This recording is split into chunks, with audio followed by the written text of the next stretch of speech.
টাইপের পাউডার কত চিকন এই পাউডার ও ঠিকমতো আসলে বাস করতে পারে না এবং কাটতেও পারে না। প্রতিবন্ধী আলামিন হাঁটতে পারে না, হাতে ভর দিয়ে হামাগুড়ি দিয়ে চলছে তার জীবন। দর্শক, প্রতিদিন ঘর থেকে বের হয় মা এবং বোনের জন্য, ভিক্ষা করে যে টাকা পায় সেই টাকা মা এবং বোনকে দিয়েই চলে এই আলামিনের জীবন। দর্শক, আমরা সুস্থ হওয়ার পরও কিন্তু বাবা মার দায়িত্ব ঠিকমতো নিতে পারি না কিংবা অনেকেই নেই না, কিন্তু এই আলামিন তার উদাহরণ।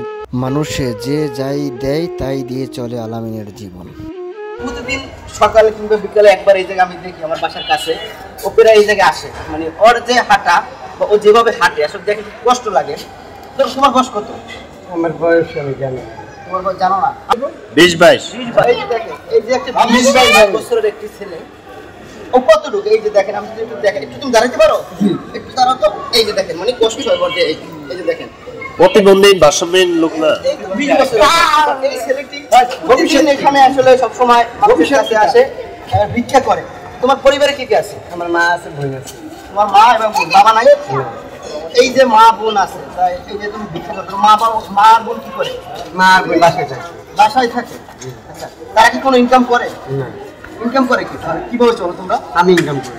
তুমি ইনকাম করো? তুমি কিভাবে ইনকাম? তুমি তো জনগণের যে টাকা খাই, টাকাটা আমি মারে নিয়ে দিই, আমার মামা করে দিয়ে দেয় এবং টাকাটা সম্পূর্ণ টাকা উড়ে ফেলে। এমনকি আমাকে লাগছে ভাতও দেয় না, এমনকি আমার সাথে আমাকে নিচে ঘুমাতে হয়।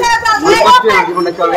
তাই আমি চিন্তা ভাবনা করতেছি, যদি কেউ সাহায্য করে, সহযোগিতা করে, আস্তে আস্তে একটা দোকান দিয়ে, চার দোকান দিয়ে। বুঝলাম, একটু দাঁড়াও। তুমি মানে তুমি বললে তোমাকে খাওয়ানো দেয় না, পড়ানো দেয় না, কি দেয় না?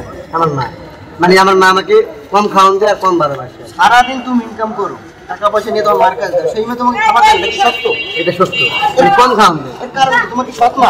আমার আপন মা, মানে আমার দেখতে পারে না, আমার বোনের বেশি আদর করে। এর কারণ কি? তোমার আপন মা, তোমার এই কারণটা তো এখন পর্যন্ত স্যার আমিও জানি না। এখন পর্যন্ত আমিও জানি না, তবে আমি সম্পূর্ণ টাকা মারে দিই। কষ্ট লাগে না? যেহেতু নিজের মা যখন তোমার এখন স্যার কষ্ট করলো কিছু না, আমি সারা জীবন ভিক্ষা করে যা কামাইছি সব টাকায় মারে দিচ্ছি। আমার লগে এক টাকাও না, কত পুরো ফকির।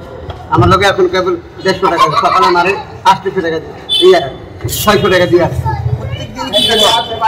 কত টাকা করে পাও তুমি? 500, 1000 যা পাই সব দিয়ে দিই। সব তোমার মার কাছে দাও? তুমি বললা যে তোমার মা তোমার ঠিক মতো খাওয়ানো দেয় না, তাহলে কেন ওই টাকাগুলো মার কাছে দাও?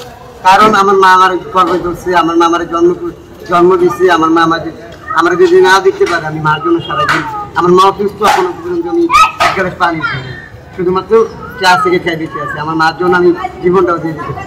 তোমার মার জন্য তুমি জীবন দিতে পারো। দর্শক, শুনতে পারলেন না সবার কথাটা? দেখেন, প্রতিবন্ধী, হাঁটতে পারে না, মানুষের কাছে ভিক্ষা করে কিন্তু ছেলেটি চলে।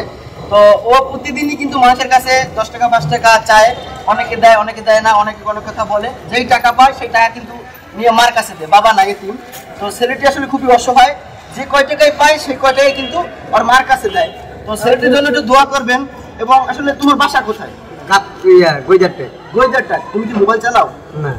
তোমার সাথে যদি কেউ যোগাযোগ করতে চায় কিংবা আমি তো এটাই বলতে চাইতেছি, যদি কেউ সাহায্য করে, আপনাদের সাথে কথা বলে কন্ট্যাক্ট করে আমার বাসায় যাবে, আমি ঠিকানা দিয়ে দিব আপনাদেরকে। আপনাদের সাথে কন্ট্যাক্ট করে উনি যাবে। তোমার মাইকে কোনো কাজ করে? আমার মা বাসায় থাকে। কোনো কাজ করে না? তোমার টাকা দিয়ে তুমি চলো। আচ্ছা, সকালে কি খাইছো? সকাল থেকে আমি এখন কিছু খাই। 150 টাকা আমার হাতে আছে, 150 টাকা কি এই 150 টাকা কই পাইছো? কি দিছো? 150 টাকা বাসা থেকে আনছি, কিন্তু 150 টাকা দিয়ে কি করবো? আমার কাছে যদি আল্লাহর রাস্তায় 100 টাকা দিত, তাহলে একটু নাস্তা পানি করবো। এখন বাজে 12টা, একটা ইনকাম হয় না? না, এখন যদি তোমার মনে হয় কাছে কোনো ইনকাম হবে না? আমার মনে হয় না হইব, কিন্তু আমার যদি কেউ 100 টাকা দিত, তা আমি একটু নাস্তা খাইতে পারতাম। খুব খিদা লাগে। আচ্ছা, আজকে যদি ইনকাম না হয় তাহলে কিভাবে চলবে? ইনকাম না হলে 150 টাকা দিয়ে আজকে চলে চলতে হইব। মা কিছু বলবে না? না, মা বলবে না, বলবে না। তুমি কিছু আগে বলছিলে যে তোমার মা তোমাকে ঠিক মতো খাওয়ান দেবে, এটা মিথ্যে বলছো? হ্যাঁ, তুমি মিথ্যে বলছো? চিন্তা করো। তুমি বলছিলে না তোমার মা তোমার ঠিক মতো খাওয়ান দেবে না, তাহলে এটা তো মিথ্যে বলছো। কেন? হ্যাঁ, একবেলা খাওয়ান দেয়, রাইতে যে একবেলা খাই। একবেলা কেন? প্যাকেটে কষ্ট লেগে যায়। একবেলাই দেয়। ঘরে খাওয়ান নাই বিতে একবেলা দেয় নাকি এমনি দেয়? কি কারণে দেয়? না, ঘরে খাওয়ান নাই। হ্যাঁ, ঘরে খাওয়ান নাই, এটা দৈনিক 800 টাকা পাও, সেই টাকাগুলো কি করবে? মারা দি, মারে দাও। মা ওই যে বললাম তো, মামা করে দিয়া দেয়, সবকিছু ভিডিওতে বললাম। দর্শক, আসলে আমি একটু দেখাই, দেখেন কত মানুষ আসলে এখানে জড়ো হয়ে গেছে। একটু দেখেন, মানে এই ছেলেটাকে দেখেন, নেটের পাশে ঘুরে দেখেন, আমার একটু দেখেন, আমার এই পাশে দেখেন, বেজার লাগে। এই যে সব মানুষগুলো আসলে মোবাইলে একটু দেখেন, একটু দেখেন, জায়গা মামু বলে তো তোমরা আসলে দেখলেন এই যে ছেলেটা এতিম, এই দেখেন এই আর বয়স 20 থেকে 22 বছর, এই হচ্ছে বিষয়। স্যার মনটা সবসময় ফ্রেশ থাকে।